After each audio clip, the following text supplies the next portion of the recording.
All right. Okay.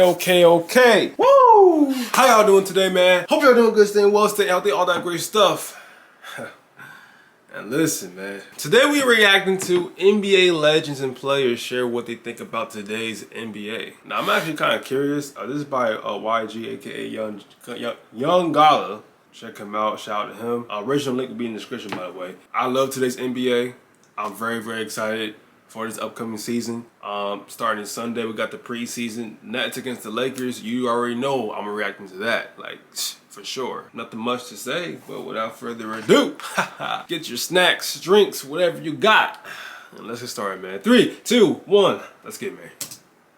Hey man, it's your boy YG, aka Young Gala, and you YG. probably heard about old school fans and even some NBA fans talk about how the league is soft or it's not watchable no more. And I can see why they say that, because the rules changed so much from the 90s or even the 2000s. It's almost like a whole new basketball league. But there's so many reasons why an old school NBA fan will say today's league is bad or not like how it was when they were watching. So I said to myself, why not listen to NBA legends and players share what they think about today's NBA? Because there has to be a primary reason why old school players and fans think like this. So before we get straight into the video, make sure you like, share, subscribe, and hit that notification button for the culture. And let's get to the vid, man. Let's get it. Dirk is 7 feet tall and he's a great shooter.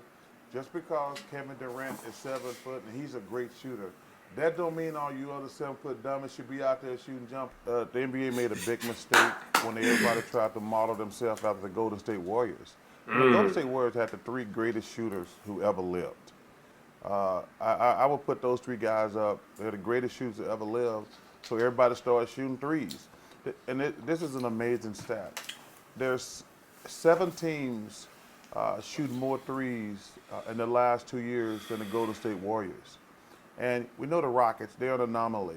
Yeah. But the notion that 6 other teams would shoot more threes than the 3 greatest shooters that ever lived, that's stupid and asinine. A couple reasons why I think it's stupid to play like that. Because number one, you take your size advantage out the game.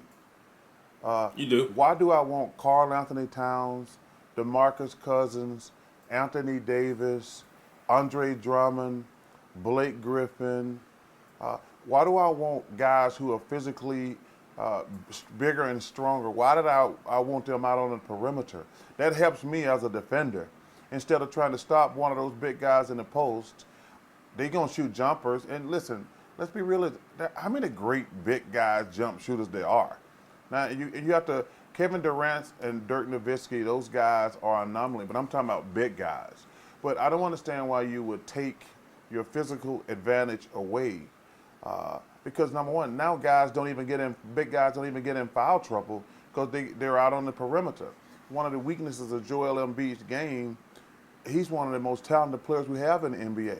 If I'm guarding Joel Embiid, I'm on cloud 9 and he's shooting threes. I can't stop him in the post. He's gonna draw. I mean, he be in the post too, though. Like, or he's gonna. He be dominating in the post too. Like, let's not. But when he shoots threes, I guarantee the defenders like, man, that was so easy. Because, like I say, the worst thing about it, none of these. You ask any coach or any player, there's never gonna be a great 7 foot, not named Dirk Nowitzki, Kevin Durant jump shooter. For a big man. I like to tell people jokingly. I understand that. That's a valid point. That I am the reason that big guys do not want to play in the paint anymore.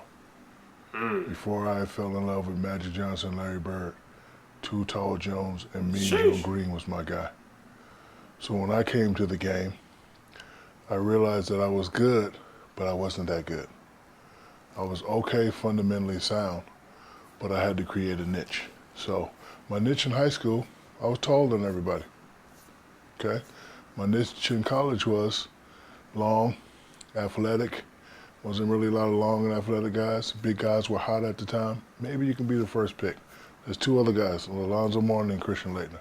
Now when I get to the NBA, I'm like, damn, David Robinson runs faster. Patrick Ewing shoots better. Hakeem Olajuwon has all the moves. I'm stronger. Let me beat these guys up. Let me beef up. I saw guys stay away from battling me the game plan would be we got to bring Shaq out. But the more physical I became, I just seen all the other centers do this. They just slowly keep doing that, keep doing that, keep doing that. And now, 15, 20 years later, you got guys shooting threes. It's cute. It's not something I would do. And somebody asked me the other day, oh, Shaq couldn't play today. But you're not paying attention. I am playing today. My name is Greek Freak. Who was the first big guy to take it coast to coast? Oh, you don't remember? Check this play out. Look at the big guy run the floor. Oh, yes. Oh, yes. I play just like Greek Freak. Take it off the glass, high percentage shots. High percentage shots. I shoot a three every now and then. So yeah, efficient. I would actually love to play in this game. It's less physical. I would bring a little bit more physicality. I would bring my length. I would bring my athleticness, and I'd be Greek Freak. So before you say Shaq can't play in this era today, I'm already playing. My name is Giannis Antetokounmpo, however you pronounce it. That's crazy. Players, if any, have really had a significant skyhook, and why don't they learn it? The reason that young kids today don't learn how to shoot hook shots is because everybody is so enamored with the three-point shot. So the kids, they don't want 2 points. They don't want to work with their back to the basket. That's not cool. They want to go out there in the stratosphere and shoot three-pointers. I didn't think that worked for the longest time. That did not work as solid basketball strategy. But now, when we have a time, when you have people like Stephen Curry, who can shoot the ball, he can, I've never seen anybody shoot like that. I'll give you an explanation. They showed Stephen shooting 100 three-point shots in practice. He shot, he made 92 out of 100 from the three-point arc, including 77 in a row. This is just practicing, right? So anybody that can shoot like that is on a different plane from all the guys that I played against and the people that I saw when I first started watching the game in 1960. I never seen anybody shoot the ball like that. And if that is the coming talent level of NBA players, they're going to be forgetting a lot about the guys that played in my era and the earlier eras of the NBA because the talent level of the guys playing now has really risen. But they're not teaching the young kids how to score in the paint with their back to the basket, and therefore they don't. A lot of them don't get to learn the hook shot, and they don't get to realize that if you get close to the basket, a lot more of your shots will go in. There's not that many great centers, and I'd be Michael Jordan in this era. Word. It's definitely changed the way that teams play, the way everyone wants to spread the floor. You know, most big guys now, instead of posting up, they want to get out there and shoot threes. And you know, you look at all the big guys, Embiid. You know, he's definitely one of them. He spent the majority of his time at the three-point line. Where when I played, you know, we were mostly in the post. You know, we post up, we may go out to 16, 17 feet, shoot our shots, myself, Hakeem, David. But now, Porzingis, those guys, they're all three-point shooters. I'm not a big fan of that analytics thing. I know it's new to the game, but my whole thing is, I mean, say, for instance, you say Reggie Miller's, in the last couple of years, he shot 39% as opposed to 44 from the three. Now, you telling me we prepare for this game, if he gets a last-second shot, are you as a coach going to tell me just because of the analytics says, well, he's shooting worse than he used to shoot? Are you going to give him that shot? That left-hand corner. I'm still not going to give him that shot. Right. You're dead. You know what I'm saying? I'm still not going to give him that shot. I got to play him as a player. I think there are two different things that are going on here. Us as players who have gone to basketball school, been educated in basketball school since you were 8, 9, 10, 11 years old, playing for different coaches, different programs. You know, you got a 20, 25-year education that you bring to the table. So when you talk about the eye test, you have really been educated in the game of basketball. Now we have a group of individuals who have come into our game who haven't gone to the basketball schools that we've gone to. And when I mean the basketball schools, I'm talking about the coaching, the training, the playing, the hours of films that you've had to watch to have this education and institutional knowledge that you can really look at a basketball player and critique it, analyze it, without necessarily having to go to a stat sheet and see and tell you what that means. Others outside of basketball, because they want to come into basketball, have said, okay, the on-the-job training that all of us have had over the last 30 years in this business, they're saying that we can take this piece of paper and say, Shaq's going to catch the ball on the left block 17 times, and because he catches it 17 times, he's going to only make 8 shots, so forth and so on. So therefore, they're saying we take all the emotion out of the game, when really they're not taking the emotion out of the decision, they're taking the intelligence out of the decision, and consequently, it's eliminating the on-the-job training that we've all experienced. We all knew that the stat sheet for us, we can all manipulate the stat sheet at any point in time we want. So when I came into the game, the big man dominated. And the criteria was if you got X amount of rebounds, it was weighted. If you shot a certain field goal percentage, it was weighted. So you shot 60% from the field, you shot 60% from the field, but all the offenses were geared around big men. So you shot closer to the basket. I shot 45% from the field because most of my shots were 18 to 20 feet away. So consequently, the stat sheet didn't tell the true story about my field goal percentage and your field goal percentage. So little guys, we had to adjust our game and try to get rid of this stat sheet, because we could never be MVP of the league or be the best player on our team, because the criteria and the measurements that we were being judged by, they didn't fit the little guys. So the little guys were out of the league. I see what you're saying. Guards start coming in because they can get closer. We really want to be honest. It's about people validating unwarranted knowledge.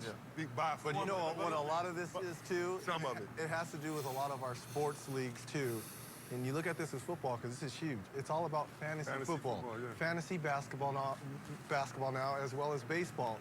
It's for the guy, Joe Blow. And the video games. And the video games, sitting at home, that really doesn't have that basketball knowledge or schooling, as Isaiah is talking about, and saying, how can I be a part of the conversation? You know, we were coming to the game, and there was no way we were going to play against you.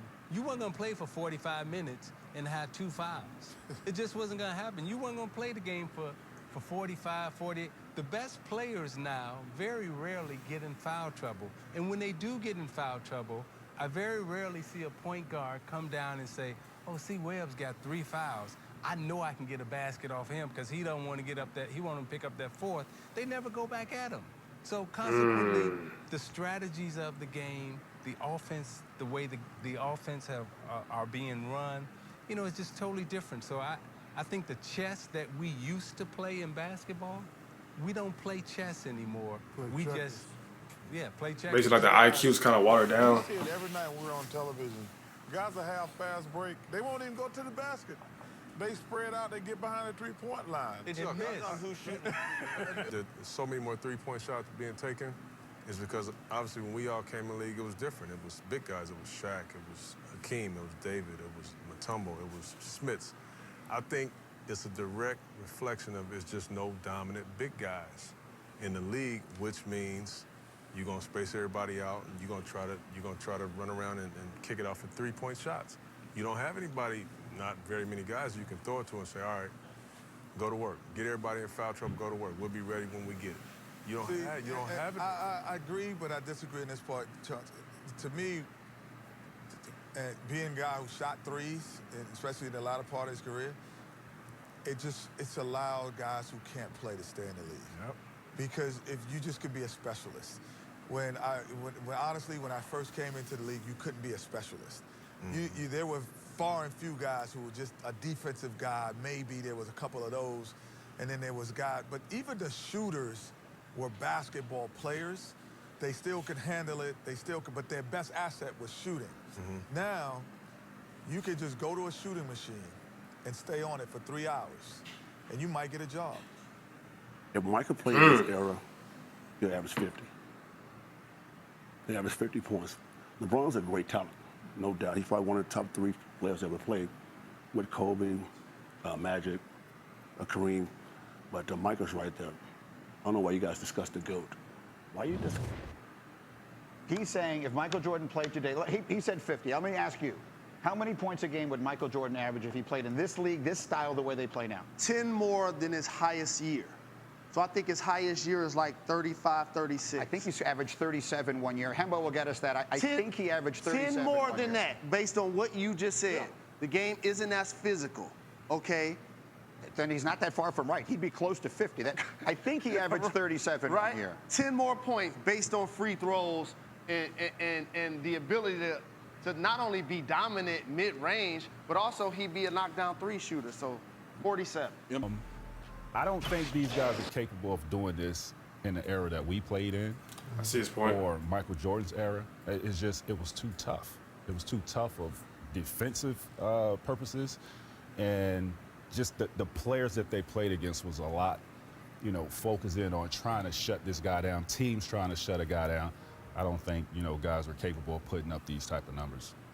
When I first thought about, do we put enough emphasis or too much emphasis on stats, at first I was like, no, because if we did, why don't we always come back to like Wilt's numbers? Right. We never like bring that up. Like he averaged 50 points, 20 rebounds, and he's never in that discussion for the GOAT. Well, he was the tallest person. I mean, he can't help when he was born and what era he played in. I mean, he can't fast forward. I mean, all the records. I can't fast constantly forward. chasing Wilt. Right. But we never mention him as the GOAT. I actually think in today's game, that's true. Probably could score 100 points. So this is interesting. I don't think in our lifetime, maybe he could though. Maybe he could, but I'm just saying now, he thinks he would? nobody. I think he could. Right. So you can say that the three-point line really changed today's NBA, especially when you got players like Curry, KD, and Dirk, who brought it to a whole different level. So guys, tell me if you still like today's NBA, and if not, why? So make sure you like, share, subscribe, and show love to the YG gang, and I'm out. Hey man, shout out YG for this video right here, man. Lots of comments about today's NBA.